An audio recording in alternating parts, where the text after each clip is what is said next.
This is week 5, video number 3, and it covers conflict, which is in the slides 18 to, I think, 27. So now that you've learned how to be assertive, maybe your opinion or point of view on an issue or a topic isn't the same as everyone else's, or the other person that you're talking with. So there could be some conflict. And you're going to have conflict in all the different kinds of relationships you have in life. So let's talk about conflict and how to resolve conflict. So read this section. It's a chapter excerpt from this eCampus textbook, and it will tell you a little bit about what is conflict, specifically conflict in the workplace. And it also goes through some different strategies or different ways people deal with conflict. So you'll need to do some of these readings, I think I mentioned earlier, in order to do the team's reflection. So take a look at that. And in addition to the strategies that they suggest in that reading, or ways of dealing with conflict, think about how you respond to situations where there's conflict. So it listed in that reading 5 different ways, I think. So which one best reflects you?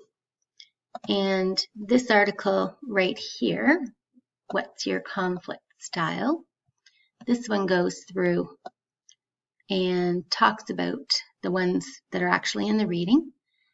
And it talks about maybe ways that you could use these other ways of resolving conflict, or these methods of resolving conflict to successfully achieve the objectives of overcoming the conflict, overcoming the problem. So how you can interact with other people in a way when you're in conflict to overcome the conflict. And there's pros and cons of each one. And some of us have more challenges dealing with different ways of dealing with conflict. It might be all well and good that you want to collaborate, but if you have somebody who doesn't deal with conflict well, who gets antagonistic, who likes to just bully or deflect the conflict and make it about personal things, then it can be very hard to be collaborative with those people. But these are some know your own way of approaching conflict, and then use some of the strategies to help deal with it.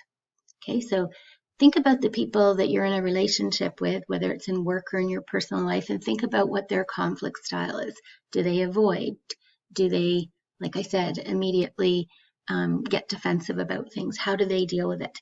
And then this article will talk to you about how those 2 different conflict styles will give you some suggestions on how to resolve conflicts with people who have a different style than you. This article, this is from an article that I thought was really nice. It gives you even more tips on how to deal with conflict. So, you've often heard people say, take a deep breath before you deal with something. So that's their hint about account for your emotions. Think about, how am I feeling with dealing with this person? Am I overtired? Am I really upset because this is a trigger for me, what they're trying to do? So it might be take a break so that you can take the emotion out of the decision making or the conflict, and you can deal with it by the facts and by logics. Okay, so I encourage you to read this article as well. This is what it looks, well, you don't need to see what it looks like. Click on the link right here and you'll be able to read it.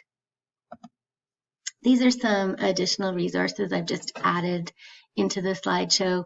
Those of you who maybe are specifically facing a situation with your boss, talks about how to disagree with the boss without being disagreeable. So one of the things that they often suggest, you'll see in those other strategies, and they emphasize in this one, is let your boss save face. So don't put your boss on the defensive. Give them a way out to be incorrect gracefully, or to to point out to your disagreement with them gracefully.